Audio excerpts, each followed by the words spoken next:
Preseason week 1 is in the books. Packers beat the Bengals. Super Bowl is on. Well, maybe not quite yet, but we've got a lot to get to. Jordan Love takeaways. The Emmanuel Wilson era is here and so much more. Pick 6 week 2 coming up.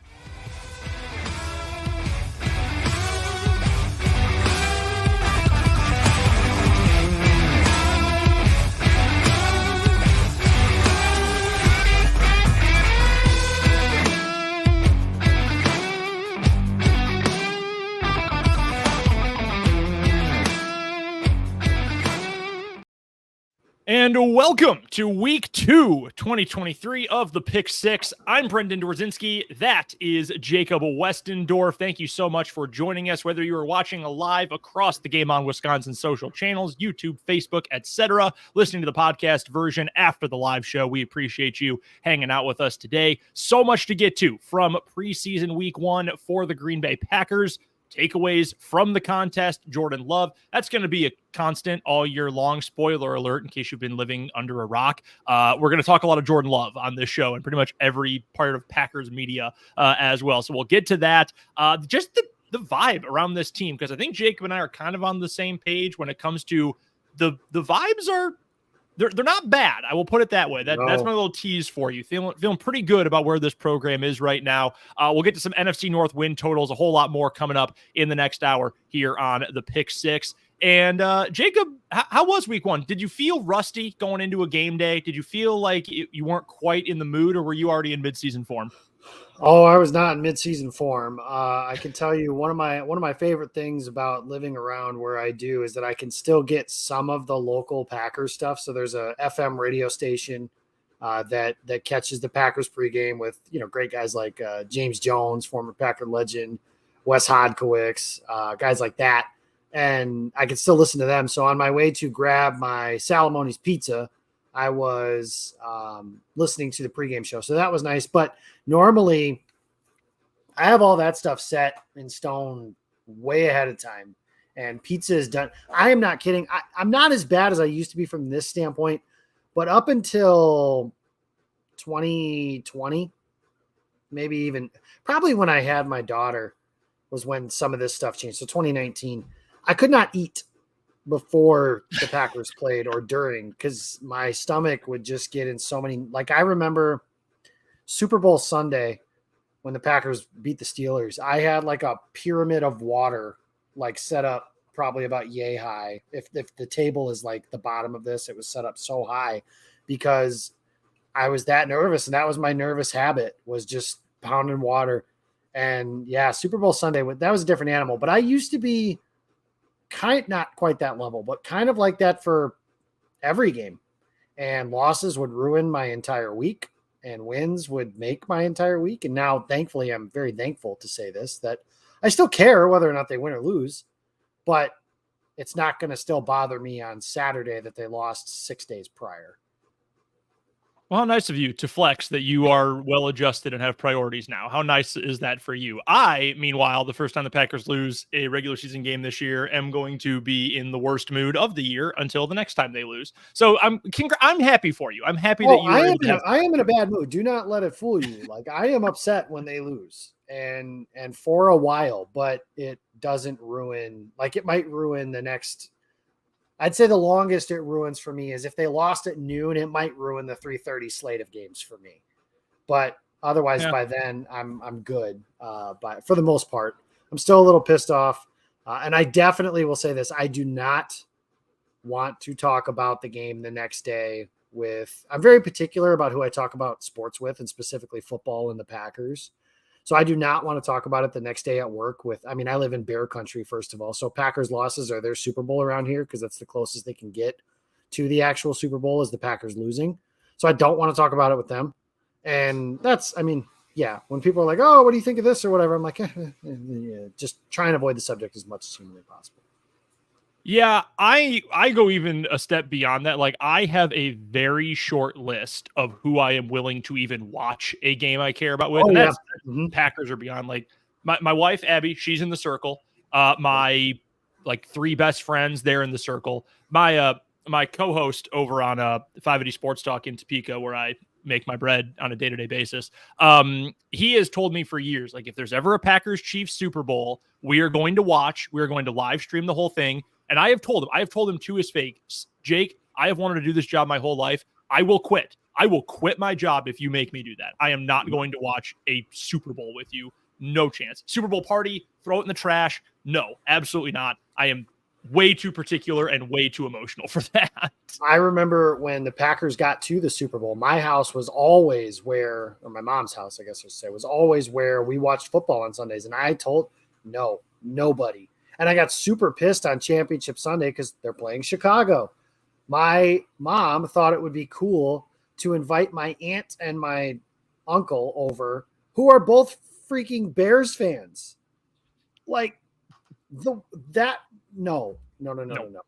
Absolutely Bowl, not. like, the only people that watched the Super Bowl with me that year were my mom and dad, my girlfriend that I was dating at the time, and one of my other friends who was there, and he happened to be there the prior week. But that was it. It was us four and me, and that was it. Everybody else was like, they knew kind of to steer clear, I guess.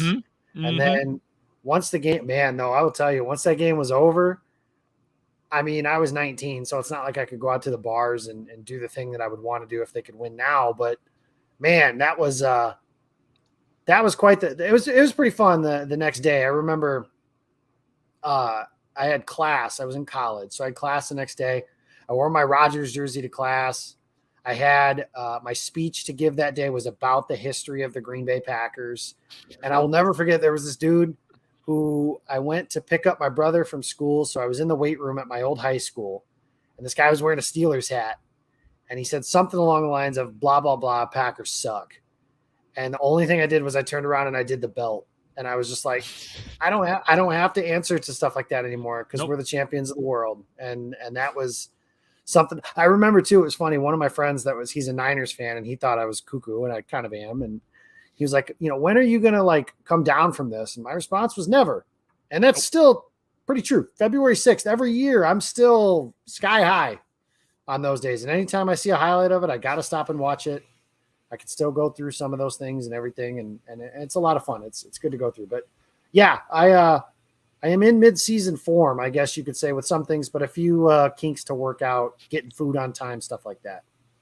Well, we do have plenty of the 2023 Packers to get to. Again, touch on Jordan Love, the other takeaways from week one, some of the standouts from camp so far. We'll look around the NFC North a little bit late in the show. But as we introduced last week on the debut edition of the Pick Six with Jacob and I, we want to give you a chance to know the two of us a little bit better so you know who is yelling at you, who's talking to you, or who you need to disagree with. So our show opening extra point today, Jacob, and apparently I didn't know this until right as we were turning the mics on. There are stipulations for at least me in particular. Your favorite non-Packers sports memory.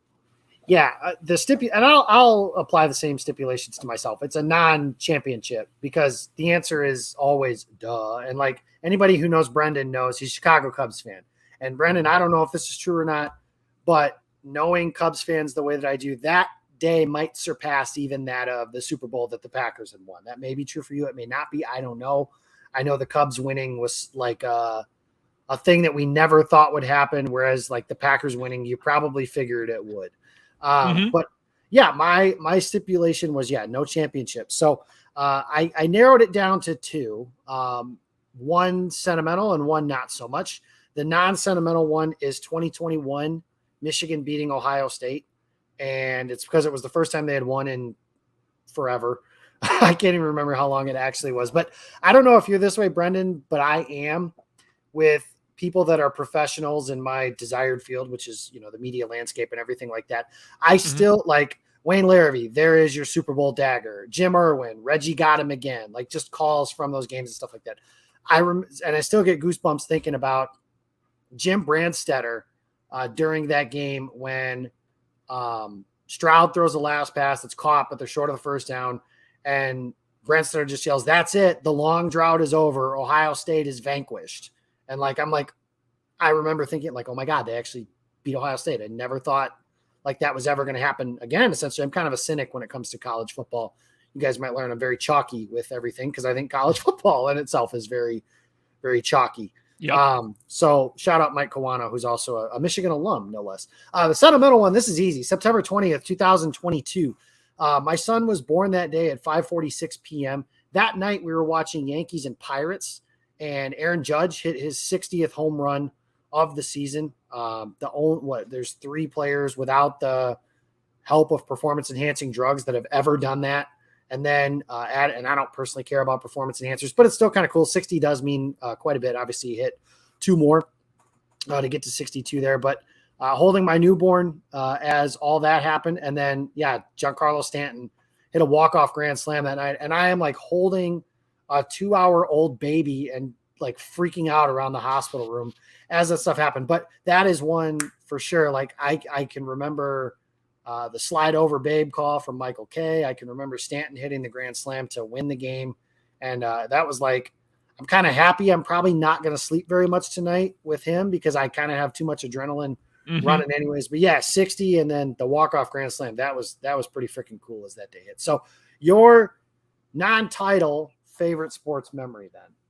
By the way, for those of you keeping track at home, we got about 10 minutes into the show before a Yankees reference this week from Jacob. So that beat last week. We are making incredible progress. I'm trying not to talk about like 90 seconds last week. Freaking bad. I'm trying. No, I appreciate it. I appreciate the passion. I'll give you one that I was at and one that I had to watch on TV. The one that I was actually in attendance for, I was covering Kansas basketball versus Duke in the Elite Eight 2018 NCAA tournament. Marvin Bagley, Grayson Allen, that team. Marvin Bagley got owned in the paint by Svi Mikhailuk in that game. It is one of the most unbelievable games I've ever seen. Svi also hit the huge 3, Jim Nance going nuts. They had the A crew there. It was in Omaha, Nebraska. Shout out to, it's had like 100 different names. Great arena though. It was unbelievable. Got to go on the court afterwards to see them cut down the nets and celebrate they were going to the Final Four. That was unbelievable. I got to do the same thing in 22. It was in Chicago, actually, the Midwest Regional. Saw KU cut down the nets. They did win the title that year, so I didn't pick that option. The one I watched on TV, I once cried at O'Hare International Airport watching the Cubs win the NLDS over the St. Louis Cardinals in 2015. I sat like 80 feet from the TV at whatever little like Budweiser sponsored bar was at the United Terminal at O'Hare. And I watched as who was it? It was Hector Rondon was closing for the Cubs at the time. Got the last couple outs of that game. And I cried. Like, that's the most unbelievable baseball, even more than the team that won the World Series. That is the most unbelievable baseball season I've ever seen. They were not supposed to be nearly that good. So that was Kyle Schwarber bat flip off of Garrett Cole in the participation trophy wild card game. I remember that too. By the way, I mentioned that we got 10 minutes for a Yankees reference. Our pal True North Packers fan giving the over-under 10 minutes until we get an Eagles mention, and Retro Gaming TX with the under. You lose. I haven't talked about them once, so That's it's true. Been 10 minutes. So unless you mean 10 minutes from right now, you both lose. So, So congratulations on the over. I'm proud of you, Jacob. I really am. Life All right, is let's too get short, my friends, to bet the under. You know, Not that I would ever bet. Not that I would ever bet. We're going to talk some over-unders a little bit later on in the show, but let's get to the actual action on the field we have already seen with our own eyes. Preseason, week 1. We'll start with the big picture here, Jacob. Packers win. Wins and losses don't matter in the preseason, as we know, but I would say, on balance, there was more good than bad this week. I think that's the case for Jordan Love, who we'll get to specifically momentarily. I thought the defense, some highs, some lows, especially later in the game, I thought they looked good. Special teams, same thing. It was very preseason week 1, but I left that game, as much as you can be in the preseason, a little bit more encouraged, I think, than I was going into it. And while the quarterback plays a lot of the role in that, I mean, we saw a lot of individual dudes really step up. And I don't know if they made roster decisions more difficult, but they definitely gave me a reason to think, okay, maybe, like we talked about last week, the bottom of this roster is not just going to be a bunch of pushovers this year. No, and I think the number one thing that I took away was not a bottom of the roster player, but Luke Musgrave. And that is somebody that they have, and the box score for him is not sexy, but just the process of everything is. They gave him 3 targets in the passing game. Like 30% of Jordan Love's dropbacks were Luke Musgrave targets. Caught one pass, should have had another one. Love missed him.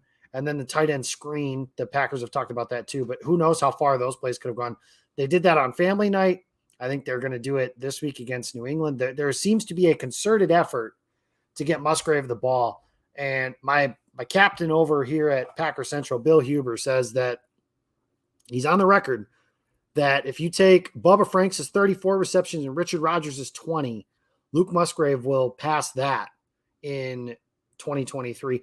I am dangerously close to one-upping him and saying he'll pass Jermichael Finley's total of 61, which he set in 2012, just because the opportunity is going to be there. And that's especially true now that Tyler Davis is out for the season. They haven't added a tight end yet, which I still find astonishing that hasn't happened, but they haven't.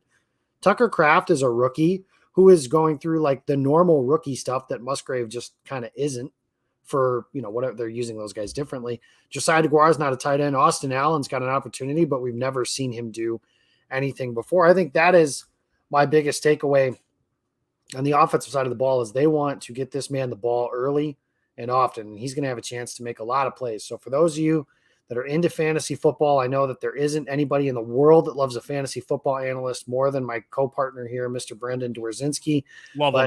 Love him. Can't do the best takes come from the fantasy guys all the time, especially when it comes to real football. Nonetheless, wherever you're drafting him, it's not early enough. Most likely he's probably being don't draft him like at the same time as Travis Kelce, but I think the stock is there for Musgrave to do that. That's my thing on offense. On defense, it's the Carrington Valentine show, right? Like, how do you go with anything other than Carrington? Had 3 pass breakups. He had an interception.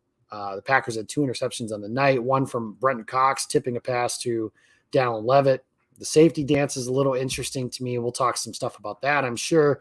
But those are the 2 biggest standouts to me as far as like guys that'll actually make the team and make an, the camp stuff is fun. The Emmanuel Wilson story is great. The reality of the situation is Emmanuel Wilson's probably an all-Oneida all-star that is on the practice squad and maybe gets called up during the course of the season. But guys that'll actually make the team and do something with that, Musgrave and Valentine, I don't know of 2 guys. There aren't many guys that have had better camps than those 2.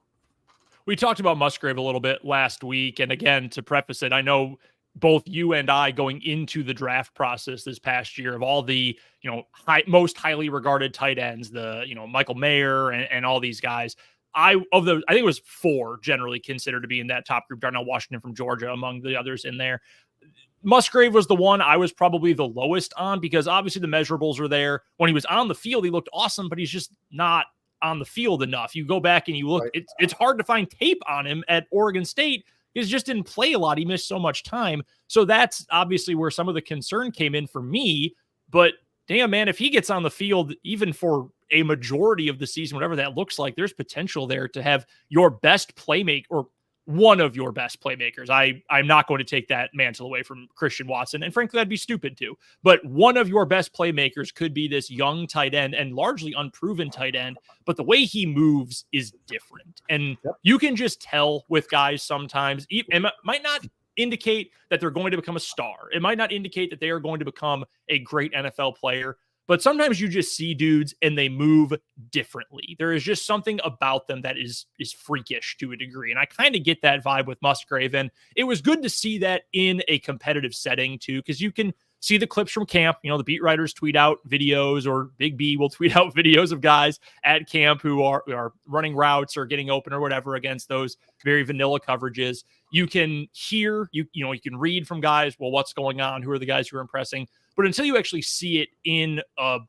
simulated but still game-like rep, it's hard to kind of grasp how different they are. That's the kind of vibe I'm getting from Musgrave. I don't know if I would go as far as to say he's going to grab 62 balls this year, but shoot, given the track record of rookie tight ends, if he could get you in the neighborhood of 40, this is an overwhelming success for a rookie year and would give me the optimism that he's going to be the closest thing to a star tight end this franchise has had since Jermichael Finley. The other thing offensively that I want to bring up, and this is just the extreme camp topic to bring up, I am still surprised And I don't think the Packers are going to make a change here. I think they're going to stick with the three they have. Probably McGuff as your emergency third quarterback, Clifford as the backup, and obviously Jay Love is number one. There are things to like about Sean Clifford, and they are the things that both got him to find success and got him in trouble when he was at Penn State for 48 years. I think he might have been there longer than Joe Pa. It really felt like that at times. But it's not the kind of thing you love to see in a backup quarterback, especially for a team that is going to have a starter this year that I imagine is going to have some down games. You touched on it last week. Like, this is going to be Jordan Love's first time starting multiple games, period, let alone a full 17-game season. There are probably going to be duds. And there are going to be games with a couple interceptions or bad reads or whatever. You want to have someone as your backup, in my opinion, and it's not the only worthwhile opinion, that is a little bit more of a stabilizing force. There's a reason, for example, the team I cover on a day-to-day basis, the Kansas City Chiefs, there's a reason they kept Chad Henne for 5 years. And when they had to replace Chad Henne, they brought in Matt Moore. And why Blaine Gabbert is probably going to be their backup this year. They're not sexy. They're not especially physically gifted. But if you send them in there and say, hey, run the playbook and don't do anything stupid, they're going to do it. The Chiefs needed Chad Henne to win a playoff game last year. Like, these are valuable things to have. Yeah, and he helped them in the past. Matt Moore won them a regular season game against the Vikings back in 2019 too, after losing to the Packers at Arrowhead. But I digress. I just feel like you would want a little more stability there. And I don't know that guy is out on the market. You know, I don't know that Carson Wentz is that guy, for example. But the way Clifford is willing to take risks, and I think it was Dusty Evely on Twitter sometime over the weekend or early this week who made a comment about how, hey, look, he's going to grip it and rip it, and he is going to try to make the throw, and sometimes it works, and sometimes it is a disaster. And that's my analysis at the end of there. But it's true. I mean, watch some of those balls he threw Friday against the Bengals. So I get what there is to like about Clifford as backup quarterback. I also think that it is fair to say I might prefer to have a veteran who might not take so many risks. And defensively too, I mean, it's Carrington Valentine. I know our guy Iowa Joe brought that up last week in the YouTube comments during the live show, but he's a great story, and him getting to make the big play in Cincinnati was cool. The defensive backfield is already probably among the deepest groups. I think it's fair to say among the deepest groups on this team positionally. And if he's going to push for a roster spot at this point, I don't think it's pushing for a roster spot, Jacob. I think it's pushing for playing time. He's on that 53. Oh yeah. Yeah. Before last week I had said something along the lines of Alexander, Musgrave, Devontae Wyatt, Carrington Valentine. Like, those are the guys that have had the best camps from what I've read, what I've seen with my own eyes, all that stuff. Valentine now, to me, I think is having the best camp. And I don't think there's any question he's on the roster. The question now that matters is, are they going to, do they mess around with the safety position and do some funky things there? I don't think so. And I don't think that's the right thing to do either. Like, this isn't Madden. It's not as simple as toss Rasul Douglas at safety and say go, or toss Keyshawn Nixon back there and say go, or anything like that. It just doesn't work that way. But it's a good problem to have, because I haven't even mentioned there's a first-round pick who's sitting on the PUP list right now who's going to come back at some point. And, I mean, they're going to do something with him, right? So there's, 5 corners that you feel good about throwing on the field. The only problem that you may feel like you have is 2 of them can play the slot you feel comfortable about, and one of them won't do that, and that's Jair Alexander, and that's because he shouldn't do that. I'm not saying he won't because he refuses. It's just, he should be in there in situations only. Deebo Samuel on 3rd and 9, Jair, you're in the slot. Justin Jefferson on 3rd and 8, yep, you go ahead and travel with him if those are the things there. But Valentine on the roster, no question. Sean Clifford tweeted during the game, he looks way better than I ever thought he would have. I watched him play, of the 48 years at Penn State, probably 46 of them. Like, there's a lot of years of Sean Clifford playing for Penn State, and some were good, some weren't. His athleticism certainly shows up. That helps. You mentioned, like, sometimes it works, sometimes it won't. The throw to Dontavion Wicks that's in one of them tight windows, a lot of times that's going to get picked. And it didn't this past week, so it looks cool. But a lot of times it's going to end up in the other team's hands. So if nothing else, one thing I appreciate about the backup quarterback is if they make the preseason entertaining. And that is what I am asking Sean Clifford to do. because for the most part, I ascribe to the theory of the old Tom Moore quote, if the starter goes down, we're screwed, and we don't practice that. So if Jordan Love goes down, this team's going to probably be in position to draft Caleb Williams or Drake May, and then we can have that conversation when that time comes. But I don't have – the reason I wanted to bring in a veteran was to kind of teach the starter now how to grow up quickly. But the Packers probably aren't a team that's in a position for it to go like, hey, if you're a backup and they play 4 games, can they go 2-2, and does that save your season? If the Packers have to play their backup for 4 weeks, them going 2-2 probably doesn't make that meaningful of a difference to save their season. But it looks like they're comfortable with Clifford. I don't think Magoo is going to make the roster. I think he'll be a practice squad. That seems like an easy way to snag an extra – nobody's going to – Alex Magoo was in the USFL. Nothing against those other professional leagues, but the Packers were the team that pulled him out of the USFL, so they'll probably be able to get him back on the practice squad. Yeah, I would imagine so. And I mean, you're right with the Tom Moore quote. We've been over that before. I think we did last week, and I know you and I have just had conversations about that. Look, I mean, this is the year of Jordan Love, and to a degree, like, it doesn't really matter how good Sean Clifford is, because again, if this year goes badly enough that it ends up we see Sean Clifford play meaningful snaps regularly, I hope he's awesome. I hope he comes out there and he's freaking incredible, because I want the Packers to win. In all likelihood, that's probably not going to happen as much as I would love for it to. So you have to move on, and you again evaluate at the end of the year and evaluate your future quarterback options. Hopefully we do not get to that point. Hopefully Jordan Love stays healthy for his own sake and for the team's sake, and hopefully he is good. I thought we saw from him some legitimate good. I thought the touchdown pass was a nice throw. I thought he played well in the structure of the offense. I think for the most part, even though the yards per attempt were not dazzling in the game against the Bengals, I thought there was a lot of good. I also said on 580 Sports Talk the other day that I think the worst missed throw of any player in the NFL in preseason week 1 was Jordan Love missing Luke Musgrave when there was no defender for 9 yards in any direction. And it happens. Every quarterback has a bad throw. Aaron Rodgers had plenty of bad throws in his career. He also had a lot of good ones. So I'm not writing him off for that, but I think it's a clear example of there's still a lot of things that Jordan Love needs to work on. That's not a surprise to me. I thought there were some things that were good and clearly showed improvement from the past. Also didn't surprise me. So I don't think I feel any different about the starting quarterback situation. I don't all of a sudden think, okay, well, the Super Bowl is back on, or okay, we'll get the bus ready in Canton.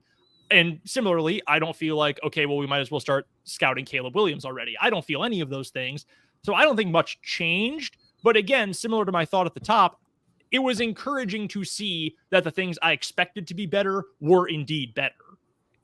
Yeah, absolutely. And yeah, the Musgrave throw, like when it happened, I just went, oh, like that could have been just such a huge spark for really the rest of the night. And my goal, number one, with the preseason, if the starters are going to play, is get them the hell out as quickly as possible, because I do not ascribe to the theory that playing in preseason matters. So I think I sat on the side of sit them on the bench, but they're not doing that. So I'm hoping they get them in and get them out as quickly as they can.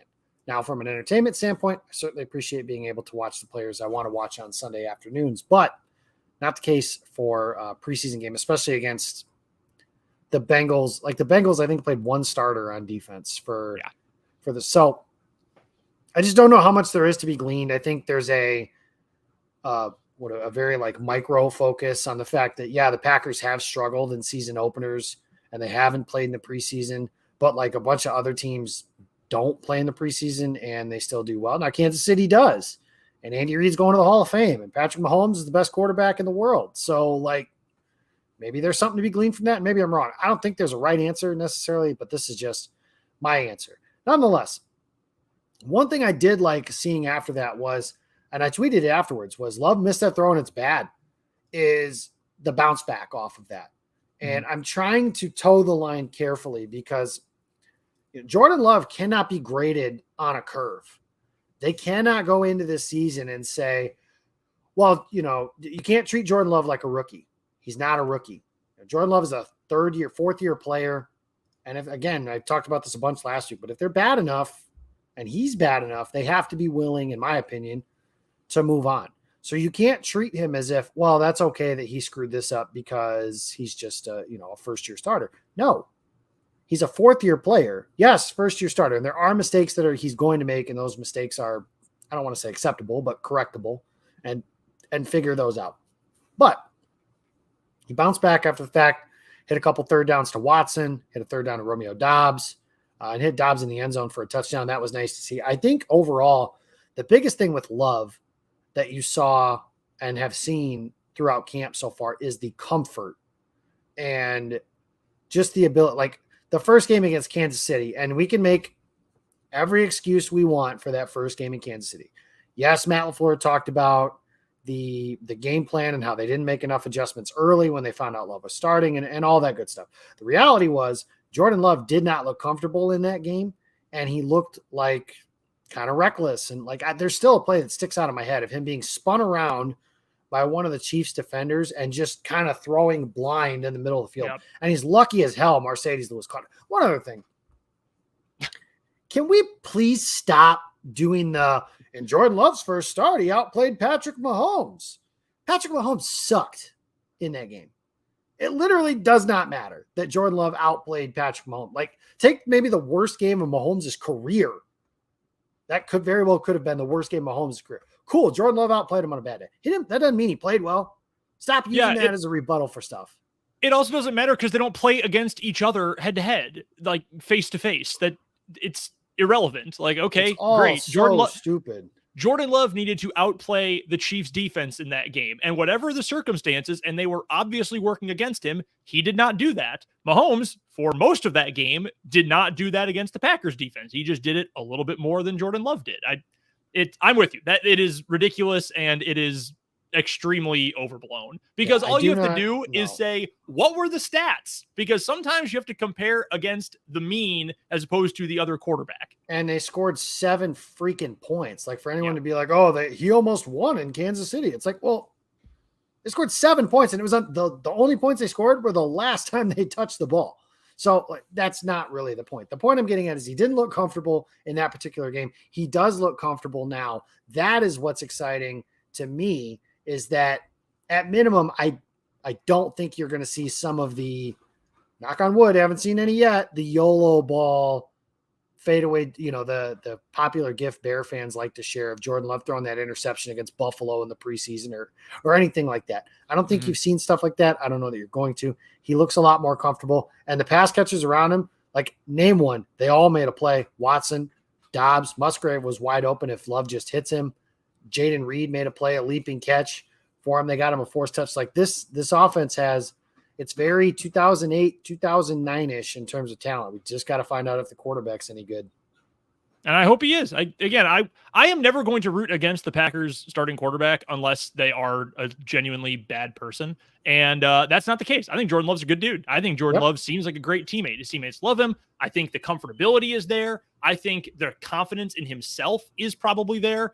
And I hope this continues. I don't know what he's going to do against the Patriots, if he's going to play all that much. Sounded sort of like after Matt LaFleur's press conferences most recently, he might not see a ton of action in one of the last 2 preseason games, may see a lot in one of them. Hard to say. I just hope we keep seeing this. You need to stack it because I agree. You can't treat him like a rookie because he's not. First-year starter or not, he is not a rookie. He's young, but he's not a rookie, so you can't treat him like that. But I think you can give a little grace and say, even when there is some bad, as long as you are continuously stacking progress and stacking individual wins on the field wins, you can feel better about where this team is going. You can feel better about where this quarterback is going. By the way, before we get into some more esoteric stuff here, you want to talk about Emmanuel Wilson? Because I know, without even hearing you say it, I know this story probably like sunk into your soul more than maybe anything else from the football world lately. Would you like to talk about our guy? Yeah, let's do it. The Emmanuel Wilson era begins. And I remember when he scored the touchdown, I was just kind of like, whoa. Like I had read some stuff about Emmanuel Wilson coming into camp and I heard the word powerful. Well, usually when you hear the word powerful, that means you think like big bruiser Jerome Bettis isn't outrunning anybody kind of thing like that. So then he breaks off an 80-yard touchdown. And then you hear his story after the game. He's playing on the 14-year anniversary of the death of his father. And like just some of the quotes from after the game are just absolutely like goosebumps worthy. He had he said his mom told him like So Emmanuel Wilson was like 10 when his father passed away, is what I figured out, I think, by doing math. And he said he wanted to quit playing football, and his mom told him he can't quit just because he's gone. Like, he's always in the end zone waiting for you. Just some really cool, like, goosebumps worthy type stuff. And like, how can you not root for a guy like that? How can you not root for a story like that? I mean, I know it's the NFL, and I know there's a bunch of stuff, but like the stories of, and the people that are behind those stories are kind of what makes some of this stuff fun, at least for me. And then I said this last night on Pack-A-Day with Jake Morley, that I don't care what the rules are with running backs. Give Aaron Jones a lifetime contract, because you find out that Aaron Jones knew what that day meant to Emmanuel Wilson. Aaron Jones is in that same fraternity of having a father that's passed away. His dad tragically passed away a couple years ago, kind of unexpectedly as well. Like, and he tells him something along the lines of like, this is for your pops, and keep going, or go do it again, or something like that. And he scores twice.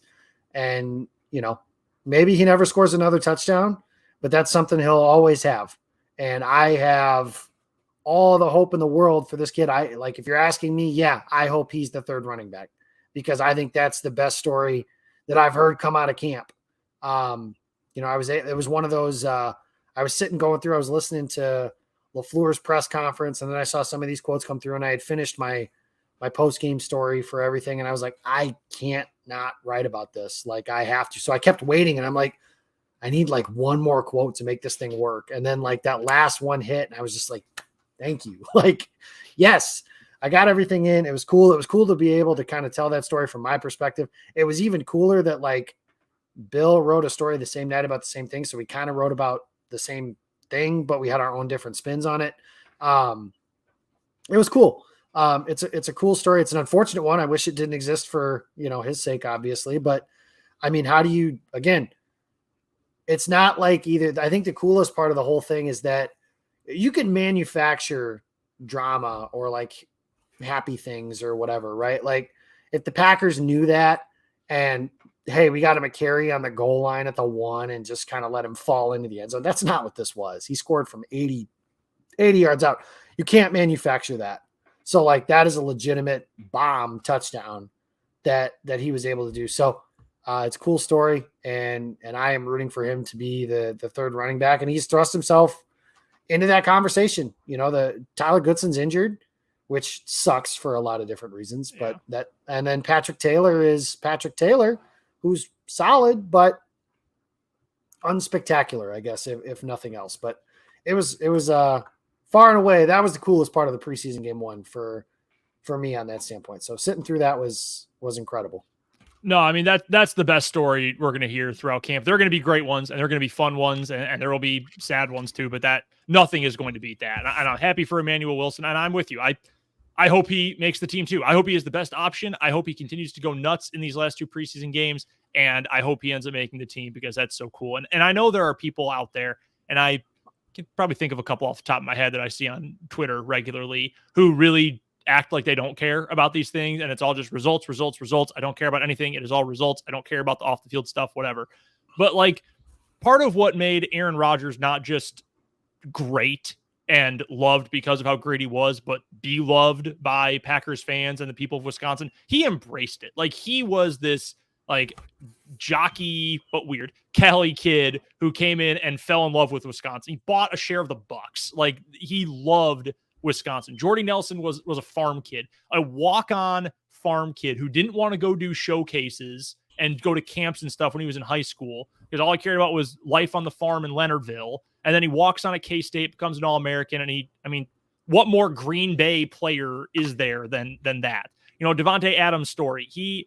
Devontae's going to go down as probably one of my 3 favorite athletes of all time. Like, to come from where he came from and to start his career in infamy, really, at least that second season, the way he did, people were saying those horrible things, that dipshit Packers fan who's like, oh, keep Jeff Janis. Yeah, like, you had those idiots all over the place. He comes back, he's humble, works as hard as hell, and now he's the best receiver in the NFL, or at least in that fraternity. He was number 1 for a while at the very least. Like, you fall in love with those stories, and that's why you love the players, right? And that's why I will root for Emmanuel Wilson, whether it's with the Packers, with someone else. It's just so cool. And and you're happy for him. That story about Aaron Jones, too, talking to him, one, we are all underrating Aaron Jones as a teammate and a person, as a Packer. Even his most ardent fans and supporters, I would estimate, are underrating how wonderful he is at playing football and just being a teammate and a person and someone to look up to. And we're going to miss him so much when he's gone. I will speak for everyone. I don't like to do that. I'm going to. We are going to miss him when he is gone, whenever that is, because he's so special. But that, and I teased this a little bit earlier, the way that these players talk to each other, like the way that Aaron Jones, among others, and Jonesy has been at the forefront of this, but a lot of players have stuck up for Jordan Love. The way they talk to each other, the way they talk about this team, the way they feel about each other, the way they handle their business. I don't want to be too on brand here and compare it to my favorite team in a different sport, but I sort of feel like this is like the beginning of, like when a team is about to get really good in baseball, like right after a rebuild, before they really explode, but because you build a team differently in baseball, obviously. So before they really explode, but you're starting to feel like things are building. The Cubs were like this in certainly 2015, but also kind of 2014. I Mickey follow the Kansas City Montero, Royals. we are good. Yeah, I remember. Right, exactly. The Kansas City Royals in 2013 were a lot like this before they made 2 straight World Series. Like, hey, this is kind of fun. Like these guys can play and they're cool and they're fun to root for and they're fun to pull for, and they've got each other's backs and they embrace this opportunity and all of that. I don't know that the Packers are going to be good this year. I will preface this by saying that the Packers very well might suck. It is extremely possible that the team stinks and I will be miserable all fall and all winter. But I will say the feeling around this team, and not to make too much out of an individual quote, but there's a very positive vibe. You said last week, Jacob, that things are more interesting with the team this year than they were last year, and I agree with it. But there's also almost a lightheartedness, and maybe that's more existentialism than anything. Like, oh, well, maybe it sucks and we'll all be miserable and it'll just be terrible. But there's also like, maybe this is going to be great. Maybe this is going to be at least fun. Maybe it's at least going to be exciting and interesting. And I'm, in a sick way, kind of looking forward to that almost more than you sometimes do when you take for granted how successful you are. Because now we've seen what this team can look like when it's not fun. And I don't know, maybe I'm going overboard here. I don't know exactly what your feelings are on the matter, but it does sort of feel to me like maybe something is building here. And at the very least, this roster believes that something is building right now. Yeah. And I think that, one of the things that came to mind as you were talking there was, I remember I talked to a guy who, Justice Mosqueda, what's up, man? He doesn't work like in the organization. He's just been around the team for a very long time. Doesn't even work for the Packers or anything like that. But he was there when Favre got traded, and obviously he's been around since Love got drafted and all that stuff. And I remember him telling me when Favre got traded, he said it felt like around the team and in the building that there was just like this collective exhale, sigh of relief of like, okay, like that is over now. We don't have this cloud hanging on and all the things. And granted, the pros most of the time, almost all of the time, far outweigh the cons of employing one of the best players in the sport at his position. Like it's exhausting in basketball, for example, to employ LeBron James. But the pro of it, of course, is that you employ the best players since Michael Jordan. Like that's a very positive, and some might even say that he's better than Michael Jordan. I'm not here to get into that debate, but that would be the pro. That would be a very big positive. That for Skip. I don't know who that is. So, yeah, don't block me on Twitter for making that comment. But with the Packers, I feel like around this team now that and this is, again, maybe this all doesn't matter and they go 6-11 and everything's like, man, that freaking sucked. Like none of that was fun, but it does feel like there's more fun, more with the last couple of years, especially with Rodgers. It has certainly felt like here's the king in the castle and here's the dirty rascals, to use like an old schoolyard chant that I don't even know if that's like a common thing, but like here's Rodgers and here's like the other 52 guys. And some of that was what Rodgers' power play brought about. Like are the Packers trading for Grady Jarrett if Devondre Campbell says go trade for Grady Jarrett? Probably not. But Aaron Rodgers says, go get Randall Cobb and I'll come back. Then they say, okay, we'll get Randall Cobb. And they do that because he's the league MVP and he plays quarterback. But It definitely feels a lot more united from that standpoint. And I think there is a collective chip on the shoulder with the team. Like you've seen them, Elton Jenkins getting in fights saying, this is football, not flag football. I don't want him getting in fights in games that matter, but I love that. I want the Packers far too often. I actually wrote a story about this today. Far too often when they've played, and I named the teams, it was Jim Harbaugh and Kyle Shanahan's San Francisco 49ers, Pete Carroll's Seattle Seahawks, and Todd Bowles' Tampa Bay Bucks. Teams that were known for their physical nature. The Packers usually wilted in games like that. Now it feels like they're willing to push back against the bully. And I remember, 2014? Mike Daniels had that thing where he said, be the bad guys, but like it never really came to fruition. And it's tough to do that. LaFleur has talked about a different play style. Elton Jenkins is doing that stuff. Devondre Campbell is attacking talking heads for saying Jordan Love sucks. Aaron Jones has gone out of his way to talk about how ready Aaron Jones is. Rasul Douglas has kind of unprompted done some stuff that way as well. Mm-hmm. It just feels like this team has a different outlook about itself. And maybe one of the positives of losing Aaron Rodgers is going to be that there isn't that safety net for the rest of the team to say, well, I had a bad game today, but we got 12. So like that can fix, and that is usually how it works. An MVP quarterback fixes a lot of flaws. And we've seen that over the last 30 years. You kind of saw it with the Packers. We had a bad day, but we got 4. We got Brett Favre, so we got a chance to win. We got Aaron Rodgers, so we got a chance to win. Well, now they don't have either one of those guys, and maybe it'll someday become we've got Jordan Love, so we've got a chance. But it's not that way right now. And I agree, Jay. This is a team that has needed an edge, and they kind of had that a little bit. Tyler Dunn wrote about the Packers kind of building 2 teams in one when they drafted A.J. Dillon and Jay Sternberger, although that didn't really work out. Zadarius Smith, when he came over, bringing some of that Baltimore toughness to him, and just kind of being able to punch a little bit. But then when you get popped for 800 rushing yards against the San Francisco 49ers, the tough guy act kind of doesn't really work out all that well when you're looking that way. But I love it. I think that, this is the point. Owner of Nabisco and the inventor of the Oreo, Mark Trova. Sal's comments last year. If we brought him body blow after body blow, and if we bring them out to deep water, they're going to find out that they can't swim. Well, that's a very tough thing to hear as a fan. It's a gut check moment. Absolutely. And I can tell you that just as a former crappy wishbone 1A football player, that there was no more demoralizing feel. Because I played against Don Beebe's Aurora Christian team, and they could throw the ball all over the lot. And that wasn't fun watching them run past us and look like a Monday Night Football team. But the worst I ever felt after losses were when we just got smoked up front and physically dominated. Like this other team ran for 450 yards and they could tell us, hey, we're running to the B gap, and we still couldn't stop them or anything like that. There is no worse feeling in football, in my opinion, than being physically dominated. The worst I felt from that, the Bucs game, the Seattle Seahawks game in the championship, sure. That Niners championship game was so demoralizing because every time the Niners got the ball, it was just they're going to run they can run the most basic lead play, and the Packers can't defend it. And it doesn't matter what they do, what adjustments they make, anything like that. They can't defend it. They don't get off enough blocks. TJ Slayton talked about that a little bit, needing to get off more blocks. But we'll see. I mean, talk is cheap.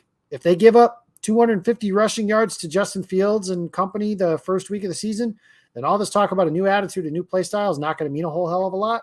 But right now, it's exciting, if nothing else. Yeah, and that's sort of what I want to see going into this week, too. I don't part of me says it's a bad idea to have your offensive linemen getting in fights constantly and trying to rattle the cage of players who play for Bill Belichick. It's Packers Patriots coming up, preseason week 2, joint practices coming up this week as well. That's not usually something I would recommend doing.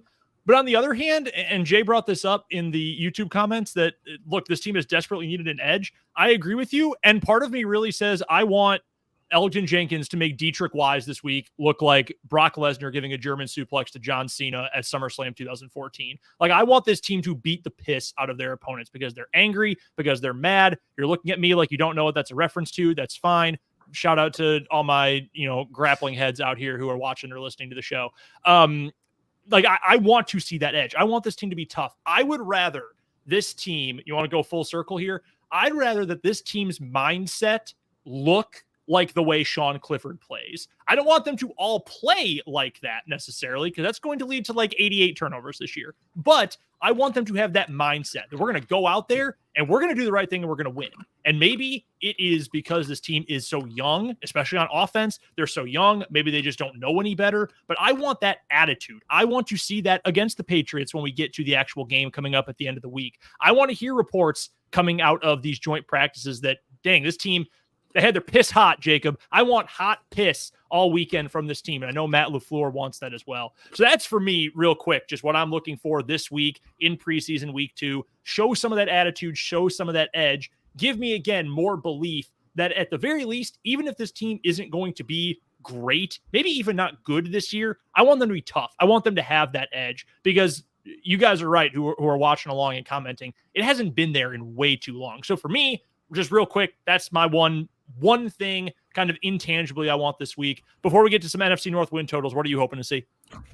Growth from the passing game. New England this is not the New England Patriots of old. Obviously, Tom Brady's not there. They're not a pencil shoe in for the AFC Championship game every year like they have been. But no, we're not going to get a real Belichick game plan, but we'll see some stuff in practice and he'll give some looks. And, I'm writing about it once we finish up here. But if you name a famous offense, Bill Belichick has shut it down. That K-Gun team from the Bills in the 90s, the greatest show on turf, Peyton Manning's offense, Patrick Mahomes' offense. Like, you name a famous offense, Bill Belichick has figured out a way to slow them down and beat them more often than not.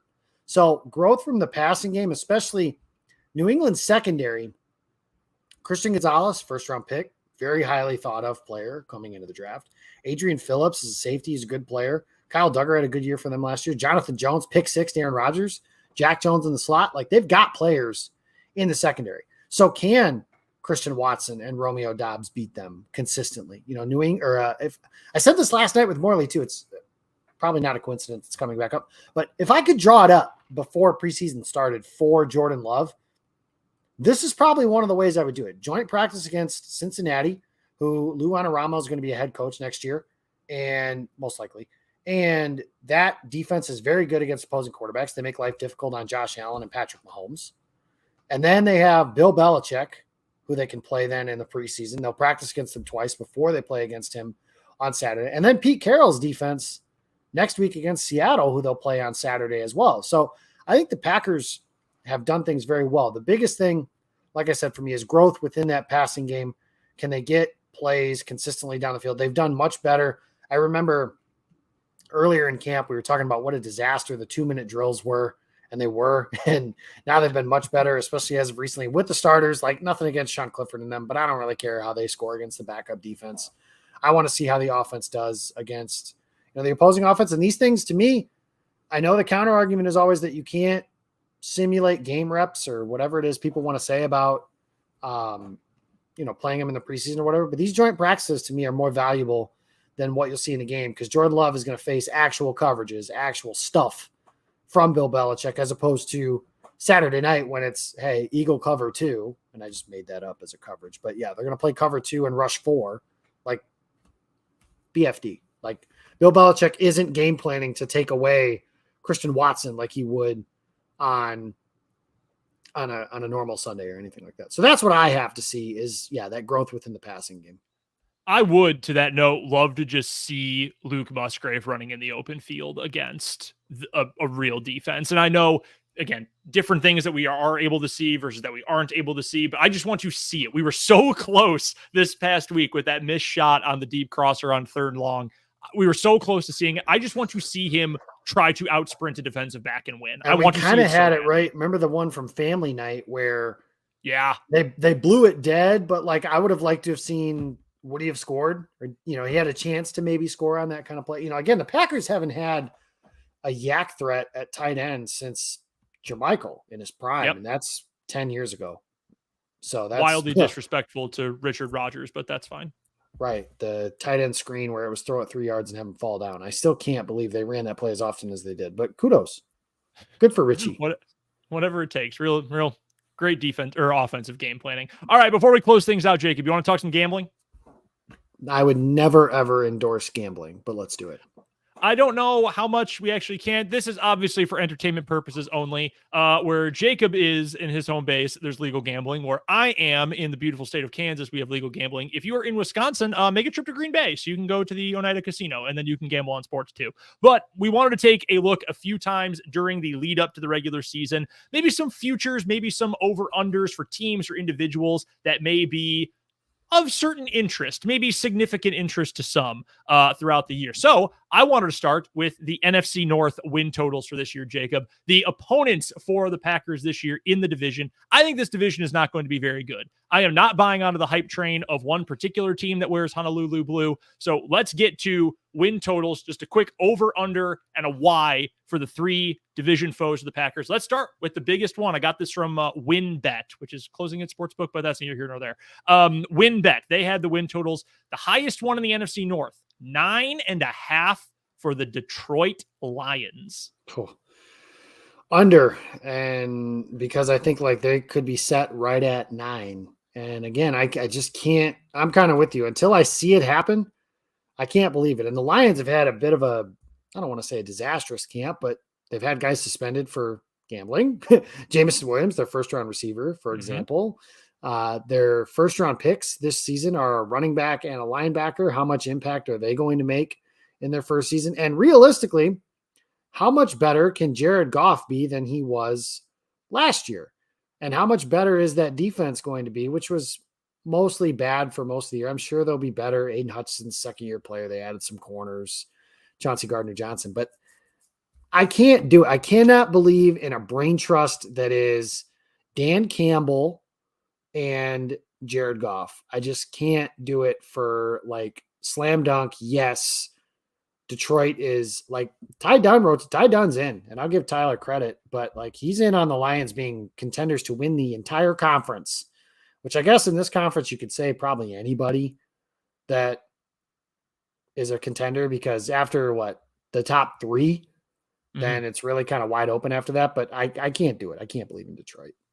No, I'm with you. And I understand that the logic says just because they've been bad before doesn't mean they are going to be bad now. I understand that. I understand the logical fallacies with the argument I'm about to present. But this team wasn't just bad last year.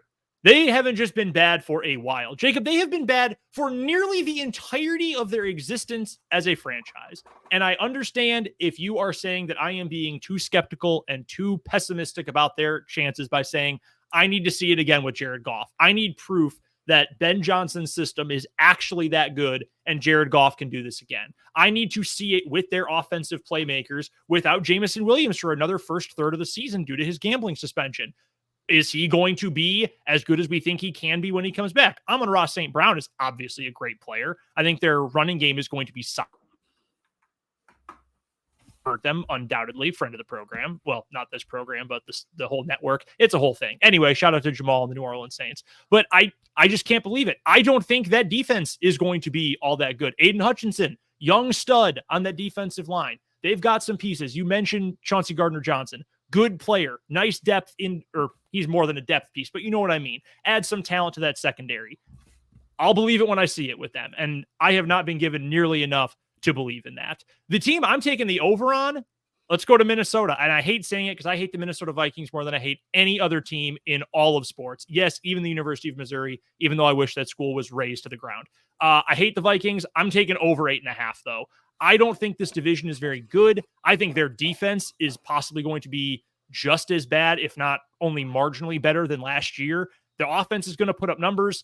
I would get them to 9-10 wins and frankly, probably a division title. I would consider them to be the favorites to win this division. Yeah, 8.5 being, I mean, I have them kind of slotted at 9. And this is, I mean, you could talk me into any of these teams except for one winning the division. And I'll get to that one here in just a little bit. But Kirk Cousins, Justin Jefferson, Jordan Addison, TJ Hawkinson, that team's going to score some points. And, you know, in the NFL, if you can outscore teams, you're kind of ahead of the curve. Minnesota's probably ahead of the curve. Now, they're not good. They're not, for starters, they weren't good enough to be a 13-win team last year. And I always chuckled at the fatalistic Packer fans that were so worried about them. Oh my God, are they going to make a run to the Super Bowl? They're legitimate contenders. It's no, no, because if they had won, if they had beaten the Giants, they would have had to go play the 49ers on the road. Smoked. Come on. Smoked. And had they won that, they would have had to play in Philadelphia, who they had already lost to by 80 points that season or something like that. And they got beat by a bad Giants team too. That's the other thing, is that Giants team was not very good, and they won a playoff game on the road in Minnesota. So Minnesota's defense sucks. I don't think it's going to be very good, but they could score enough points, I think. And I mean, when you can do that, like I said, throw the ball to Justin Jefferson enough, throw the ball to TJ Hawkinson when he's covered, and then find Jordan Addison, who is an upgrade most likely from Adam Thielen from a year ago. I think that, I don't know that there is a favorite in the division, but I think Minnesota can win 9 games. I think that's probably about right. Let's get to the last one then. If we're both over on that one, let's go to the Chicago Bears, who I feel like I know a good amount about. I grew up in suburban Chicago. My dad has been a Bears fan for his entire life. His favorite player ever is Gale Sayers. Shout out to the Kansas Jayhawks, by the way. Brand new stadium. It's going to be awesome in a couple of years. The Kansas comic Gale Sayers. He has loved that team forever. My mom is a Bears fan. My siblings are Bears fans. I grew up amongst hundreds and hundreds of Bears fans. I feel like I know a decent amount about their team. I also know that a list that came out on Twitter the other day indicated that they were only the 4th dumbest fan base in the NFL, which to me is 3 spots too low. Personally. I would say their total at 7.5, tied with the Packers at WinBet, is way too high. I would say that's at least a full, if not 2 full wins too high. Give me the under. I'm not a Fields believer, even though he's a great athlete. I don't believe that he's a great quarterback. I don't. You didn't see him throw for 200 yards on Saturday? Come on, give me a break. Give me and the same. You want to talk about a brain trust? The same 4 accounts that always have the worst takes about the Bears, all getting all up in arms that Pro Football Focus said he was mediocre in his 3 pass attempts. Let me think too. Those. So what? Adam Rank, that Max Markham guy, our pal EJ, that pal EJ guy, and Ill Will. Okay. Yeah. And I'm sure there's a couple, and anybody who is working for the Draft Network means you have to be a Bears fan, or it used to mean that. I don't really know anymore, but yeah. You guys remember when, who was it? Emmanuel Acho said that Justin Herbert is a social media quarterback or whatever it was. Mm-hmm. That is what Justin Fields is for now. That can change. He would have been America's favorite quarterback when Vine was around. 6 seconds of sprinting the field and an announcer yelling his name out, going, I can't believe it. 6 seconds, boom. Biggest star in football if Vine was still around. Unfortunately, It's not, and I don't really know that he can throw the ball. So that can change. That can change. And there are some, again, the fact that Justin Fields can throw the ball a yard and it turns into a 60 some odd yard touchdown. That is not something the Bears had a season ago. No question. However, anybody who, again, Adam Rank touting this as a 12-win team, that is 9 more wins than they had a season ago. Their roster is better than it was last year. Their roster was also the worst roster in the NFL. Brendan, do they give the number 1 pick to the best team in the NFL? No. I actually believe that's for the worst team. That's right. And the Bears they ended up picking 9th, but only because they traded out of number 1. They were the worst team in the NFL last season. And maybe they'll make improvements. Maybe they'll make strides. They'll probably win more games than what their roster is actually worth because, like Brendan said, this division sucks. But 7.5, that's 5 more wins than they had last season to hit the over. I've got them slated for 5-12, 6-11. So I am all in on the under on that. I think their defense is going to be terrible. This is a building year for them. They had the worst pass rush in the NFL a season ago. Did not add a pass rusher of significance in the first round. They added I feel like everything based around this team is Justin Fields ran really well last year, so everyone loves him, and they traded for DJ Moore. So trading for receivers means your team is automatically going to be like 6 wins better, even though that's not realistically how football works. Beside the point. I don't know where the Bears defense gets much better. The linebacking position, cool, but their defensive line, I know they just had 8 sacks against the Titans and all that stuff, but it's, again, preseason against backups and everything like that. But no, that under. And Green Bay is winning week 1. Like, under. Sorry. Just I until I see, it's almost similar to what you said with the Lions. Justin Fields' last game last season, he was 7 for 24 with 3 picks. It was like one of the worst games ever. And somehow, like, we're talking about this guy being an MVP candidate, for God's sake. Again, maybe he's good, but I haven't seen him be good yet. And Aaron Schatz had a great thread, former Football Outsiders, talking about how Fields becoming an average passer from a value standpoint would be like a historical outlier. Again, maybe that happens. Maybe everyone else around him just really sucked last year, but I don't buy that. So we'll see, but 5 wins under. By the way, just in the spirit of fairness, there are people in the Packers fan base that also think that one wide receiver improves your team by 6 wins, but that's a story for another day and another roast. That is going to do it today for the Pick Six. Thank you so much for watching, for listening, whatever words I'm trying to combine at the very last moment. We appreciate you guys for hanging out with us. Don't forget to follow all of us on social media. I'm at Brendan DZW on Twitter. I'm not calling it X. Jacob is at Jacob Westendorf. Follow Game On Wisconsin on all your social media channels as well. Podcast will go up coming up on Wednesday morning. We'll be back next week with a whole lot of intrigue and a special guest for you as well. We'll talk about our favorite 65% team out of the AFC East coming up next week. So we're looking forward to that. We'll tell you who that guest is going to be coming up as the show approaches. But until then, for my partner, Jacob Westendorf, I am Brendan Dworzinski. This has been the Pick Six, which, as always, is brought to you by Game On Wisconsin. We'll talk to you guys after the Patriots game this week.